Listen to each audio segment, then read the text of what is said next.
Good morning, everyone. In this video, we're going to be starting on page 1 in the note packet, looking at our first lesson A, simple and compound interest, which is what we started in the intro activity yesterday.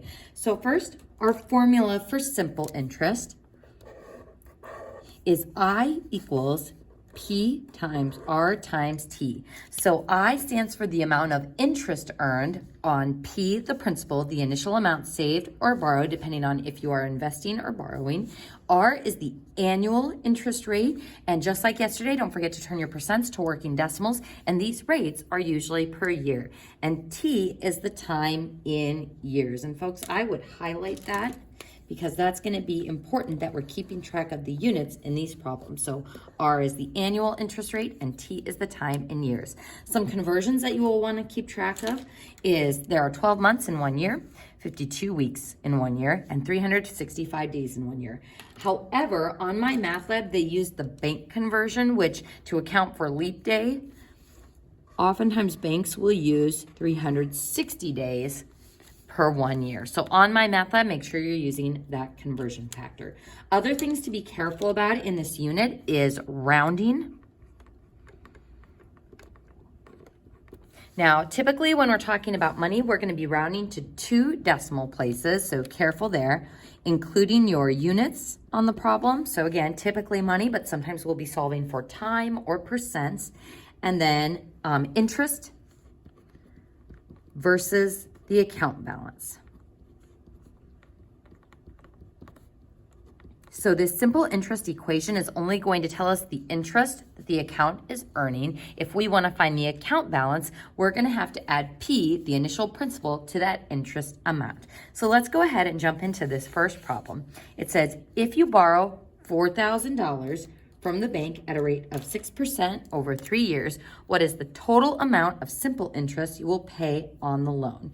So first thing when we're encountering these problems is determining the type of equation that we're going to be using. Now we are going to look for the total amount of simple interest. So that means we're going to be using our simple interest equation, and it also means we're going to be solving for I in this problem. Now, figuring out which parts we know from this equation is important as well. So I equals PRT. So we're looking for I, we know that. Our principal is the amount we borrow or initially invest. So we are borrowing $4,000. So our principal is going to be $4,000. Our rate is 6%. So to change that to a working decimal, we are going to move the decimal point 2 places to the left. So 0.06 as a working decimal for our rate. Then our time in terms of years is 3. So that's going to be our T in our equation. So times 3.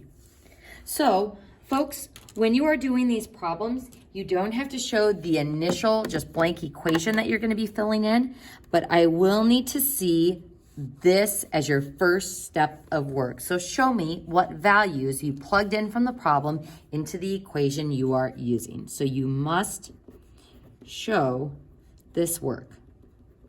And that's what I'll be looking for on your practice set. So when I go to multiply this on my calculator, 4,000 times 0.06 times 3 is 720. 720 what? Dollars, because that is my interest amount. So the interest is $720, and that would be our final answer. Looking at the next problem, you inherit $2,500 from an aunt and decide to put it in an investment that pays 4.3% simple interest. So there's that simple interest phrasing again, which means we're going to be using that I equals PRT formula. So I equals PRT. So again, you don't have to show that part of the work, but it's just a good reminder that that's the formula we're going to be using for this problem. So what do we know in this problem? We know that the $2,500 is what we're investing. So that's going to be our P, or our principal. It's $2,500. We know that the rate is 4.3%. So even though this is a decimal, because it's a percent, we still have to change it into a working decimal by moving the decimal point 2 places to the left. So R is 0.043. And we are keeping the investment for 8 years. So that's going to be our time.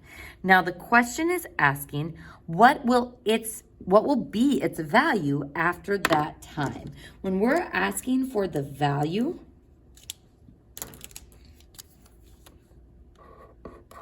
that means the total value of the account, which means the interest plus the original principal. So to answer this question, we're going to have to do just a little bit extra work, adding the interest to the initial principal invested. So our rate is 0.043. Our time is 8 years. And typing this in on my calculator, 2,500 times 0.043 times 8 is $860. So what we have just found is the interest that you are earning on the investment of $2,500. But the value total of the account after that time is going to be our interest, the $860, plus the initial principal, $2,500. And when we add those two together, that gives me a final answer of $3,360. So that is what the value of the account is after that time, the interest plus the principal. So folks, when you're doing these questions, always be aware of what the question actually wants you to find. Is it looking for the interest? Is it looking for the account value or the account balance? So that's what I meant by interest versus account balance up here. Our next formula we're going to be using is the future or maturity value for simple interest.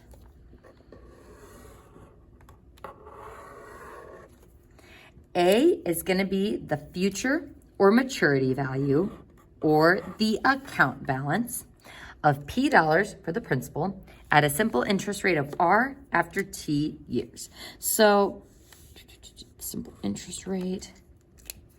This A represents what we did in that last problem. So A is equal to I plus P. So what this formula is going to allow us to do is save a step of work of finding the interest, then adding the principal, and it will straight up give us that account balance. So this says find the maturity values of these loans at simple interest. So a loan of $2,500 to be repaid in 8 years with an interest rate of 4.3%. So we are looking for the maturity value, which is going to be A,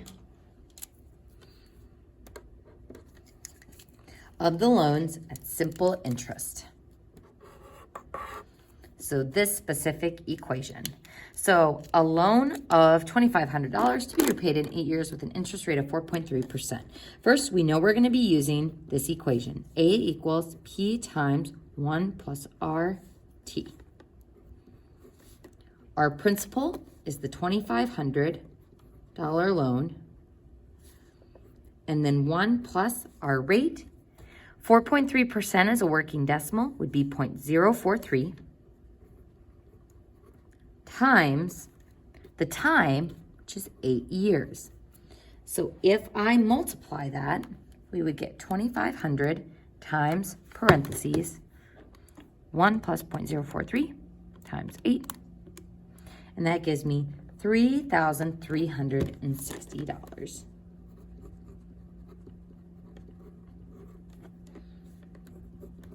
And that is the account balance. Now, what's nice is if I have the final account balance and I just wanted to find the simple interest, what we can do is take the final account balance, 3,360, and subtract 2,500, and that will show me the interest earned, or the interest accruing on the loan. So keeping track of what your variables mean and what you're solving for is going to be very important in this chapter. Let's go ahead and look at the next problem. It says we're still looking for the maturity value of these loans at simple interest. So we've got a loan for $11,280. that's going to be our P. Now, the loan we keep open for 85 days. Now, we have said in these formulas above that T is the time in years. So how many years is 85 days, or 85 days is what fraction of a year? So this is where we can use dimensional analysis to figure out how many years 85 days is. So we've got 85 days, and they want us to use the conversion factor of 365 days in 1 year. So our days cancel, and we're left with 85 divided by 365. So that can be my representation of what T is. This is how many years, or what fraction of a year 85 days is equal to. So that's going to be what we use for our T. And then our interest rate is 7%, which as a working decimal would be 0.07. So using our formula, we've got A equals P times 1 plus RT. So we are looking for A, the future maturity value, or the final account balance, depending on the context of the problem. So that is equal to our principal, $11,280, the loan value, times 1 plus R, 0.07, times 85 over 365. And we need to be careful with our parentheses when we are typing this into our calculator. I'm going to go ahead and just circle this so we know that that was our T. So 11,280 times 1 plus 0.07 times 85 divided by 365. And we get the following. Now we need to be careful here with our rounding. We get 11,000, money, money, dollar sign, $11,463, and we want to round to the nearest cent, so 2 places past the decimal. So we look at the third digit, the 9. Is it enough to bump up my 7 to be an 8? It is. 5 and above bumps it up, so 88 cents. So that is the account balance after 85 days. So just so we remember, I'm going to put A equals 11,463.87945, and just show that we want to cut it off at 2 places past the decimal. So check the 9 to see if it will bump up that digit. So careful with your rounding, 2 decimal places anytime you are encountering money. And that would be our final answer. That concludes page 1 of the notes. In the next video, we'll be looking at page 2.